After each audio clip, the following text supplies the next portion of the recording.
आप एक मछुआरे के रूप में खुद को इमेजिन करें। फेमिलियर पानी में जाल फेंक रहे हैं, यूजुअल कैच की उम्मीद कर रहे हैं, लेकिन आज आप कुछ एलियन खींचते हैं, एक मॉन्स्ट्रस ईल लाइक क्रीचर जिसके नीडल टीथ और एक ग्लोइंग ल्यूर है। यह फिक्शन नहीं है। दुनिया भर में deep sea creatures alarming frequency के साथ सतह पर आ रहे हैं। ये जानवर जो मीलों नीचे क्रशिंग डार्कनेस के लिए बने हैं, हमारी दुनिया के लिए नहीं है। उनका अचानक दिखना ओशन की हिडन डेप्थ्स में एक क्राइसिस का संकेत देता है। हर एक मैसेंजर है, एक वार्निंग कि लहरों के नीचे कुछ बहुत गलत है। साइंटिस्ट्स के लिए ये रेयर एनकाउंटर्स एक ऐसी दुनिया में एक विंडो है जिसे हम मुश्किल से समझते हैं। प्लैनेट के लिए वे एक बहुत बड़ी समस्या का सिम्टम है। असली सवाल सिर्फ यह क्रीचर क्या है नहीं है, बल्कि यह यहां क्यों है। इसका जवाब हमें ओशन के मिस्ट्रीज और उन पर हमारे अपने इंपैक्ट में गहराई तक ले जाता है। ये डीप सी विजिटर्स सिर्फ एक रीजन तक सीमित नहीं है, वे दुनिया भर में दिखाई दे रहे हैं। जापान में लेजेंडरी ओरफिश जो कभी एक रेयर ओमेन था, अब रेगुलरली किनारे पर आ जाता है, जिससे साइंटिस्ट्स के बीच अलार्म्स बज रहे हैं। कैलिफोर्निया के बीचेस पर बिजार पैसिफिक फुटबॉल फिश और लॉन्ग नोज्ड लांसेट फिश देखे गए हैं। दोनों मिडनाइट जोन के निवासी हैं, जो अपने घर से बहुत दूर पाए गए हैं। गल्फ ऑफ मेक्सिको और उससे आगे के फिशरमैन शैलोअर वाटर्स में स्ट्रेंज डीप ड्वेलिंग फिश पकड़ रहे हैं। हर स्ट्रैंडिंग एक क्लू है जो ओशन केमिस्ट्री और टेम्परेचर में चेंजेस से ड्रिवन डिस्प्लेसमेंट का एक ग्लोबल पैटर्न बना रहा है। ये सिर्फ ऑडिटीज नहीं है, ये अर्जेंट सिग्नल्स हैं कि डीप ओशन ट्रबल में है और इसकी समस्याएं तेजी से सतह पर आ रही हैं। यह समझने के लिए कि ये क्रीचर्स सतह पर क्यों आ रहे हैं, हमें उनकी दुनिया में उतरना होगा।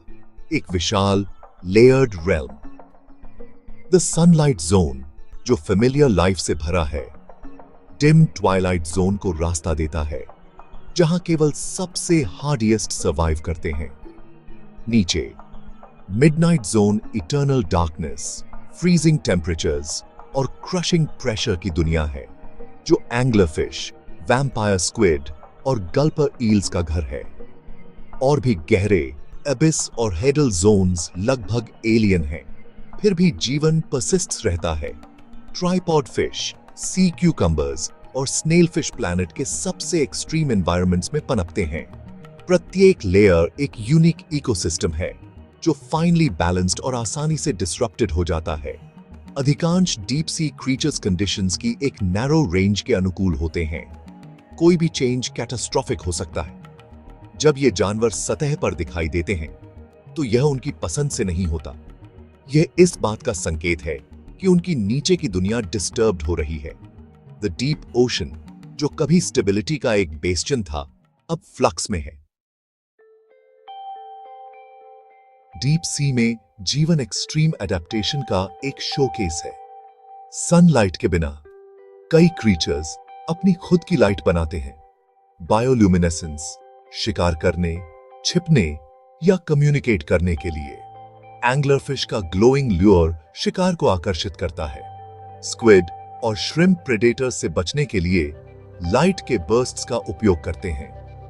कुछ मछलियां कैमोफ्लाज के लिए फोटोफोर्स का उपयोग करती हैं, जो ऊपर से आने वाली फेंट लाइट के साथ घुल मिल जाती हैं। डीप सी एनिमल्स में जेलेटिनस बॉडीज, स्लो मेटाबॉलिज्म्स और इनॉर्मस माउथ्स होते हैं ताकि क्रशिंग प्रेशर और स्केर्स फूड में सर्वाइव कर सकें।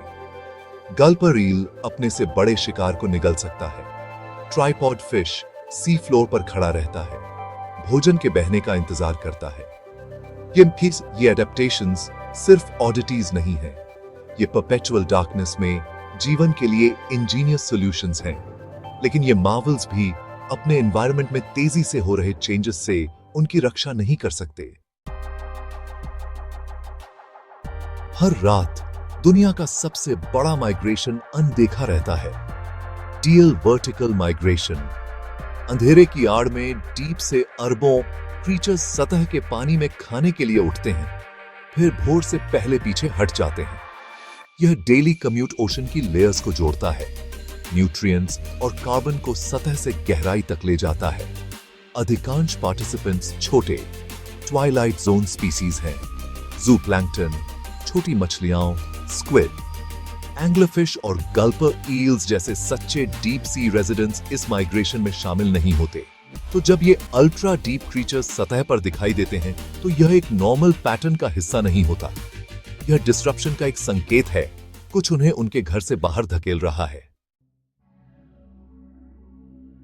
सतह पर सच्चे डीप सी क्रीचर्स का अचानक दिखना एक प्रोफाउंड डिस्टर्बेंस का संकेत देता है।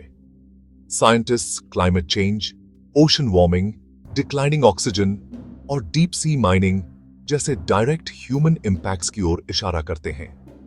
डीप ओशन प्लैनेट की अधिकांश एक्सेस हीट को अब्सॉर्ब कर रहा है, जिससे एबिस में भी टेम्परेचर्स बढ़ रहे हैं।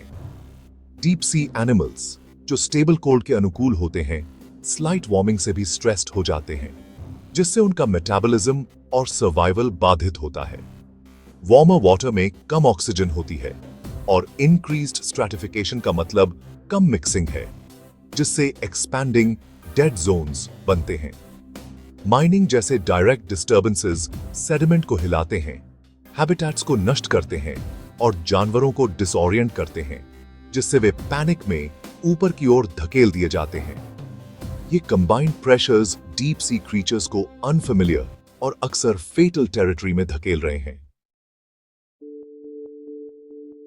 क्लाइमेट चेंज ओशन के सबसे गहरे कोनों तक पहुंच रहा है, उन्हें उन तरीकों से बदल रहा है जिन्हें हम अभी समझना शुरू कर रहे हैं। ओशन वार्मिंग फूड वेब्स को बाधित करता है, प्रीडेटर्स और प्रे को नए टेरिटरीज में धकेलता है। एक्सट्रीम वेदर और underwater currents deep sea creatures को फिजिकली सतह की ओर खींच सकते हैं। ओशन एसिडिफिकेशन जो एक्सेस CO2 के कारण होता है, फूड चेन के बेस को थ्रेटन्स करता है, जिससे बड़े प्रेडेटर्स के लिए फूड शॉर्टेजेस होती हैं। The cumulative effect, warming, deoxygenation, acidification deep sea को तेजी से इनहॉस्पिटेबल बनाता है।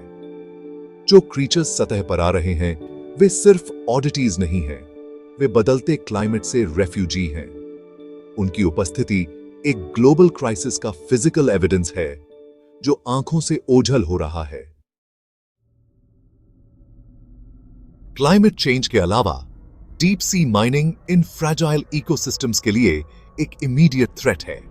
मिनरल्स की मांग से ड्रिवन कंपनियां एबिसल प्लेन्स को निशाना बना रही हैं, जो मिलेनिया से अनडिस्टर्ब्ड यूनिक हैबिटेट्स हैं। माइनिंग में विशाल मशीनें सी फ्लोर को खुरचती हैं, हैबिटेट्स को नष्ट करती हैं और सेडिमेंट के बादल बनाती हैं जो मीलों तक फैल सकते हैं। सेडिमेंट प्लूम्स फिल्टर फीडर्स को चोक करते हैं, बायोलुमिनेसेंट सिग्नल्स को ब्लॉक करते हैं और पूरे इकोसिस्टम्स को डिसरप्ट करते हैं। हम इन डीप रीजन्स के बारे में बहुत कम जानते हैं। कई स्पीशीज अननोन हैं। इकोसिस्टम में उनकी भूमिका एक मिस्ट्री है। इन सिस्टम्स को समझने से पहले माइनिंग करने से स्पीशीज के विलुप्त होने का खतरा होता है, इससे पहले कि हम उन्हें डिस्कवर भी करें। डीप सी कोई वेस्टलैंड नहीं है। यह अर्थ के लाइफ सपोर्ट सिस्टम का एक वाइटल पार्ट है जो अब थ्रेट में है। डीप सी क्रीचर्स का सतह पर आना एक वार्निंग है जिसे हम इग्नोर नहीं कर सकते। ओशन की लास्ट फ्रंटियर खतरे में है। हमारे एक्शंस, वार्मिंग, पोल्यूशन, एक्सप्लॉयटेशन इन इकोसिस्टम्स को ब्रिंक पर धकेल रहे हैं। हमें एक्ट करना चाहिए। ग्रीन हाउस गैस इमिशंस में कटौती करें, ओशन वार्मिंग को धीमा करें और डीप सी माइनिंग जैसे डिस्ट्रक्टिव इंडस्ट्रीज को रोकें। साइंटिस्ट्स माइनिंग पर ग्लोबल मॉरेटोरियम का आग्रह करते हैं जब तक कि हम रिस्क्स को न समझ लें। मरीन प्रोटेक्टेड एरियाज का समर्थन करना और सस्टेनेबल प्रोडक्ट्स की मांग करना ऐसे कदम हैं जो हम सभी उठा सकते हैं। डीप ओशन हमारे क्लाइमेट को रेगुलेट करता है, ऑक्सीजन प्रदान करता है और अनटोल्ड वंडर्स रखता है। इसका भाग्य हमारे भाग्य से जुड़ा है। आइए वार्निंग पर ध्यान दें और डीप के मिस्ट्रीज की रक्षा करें।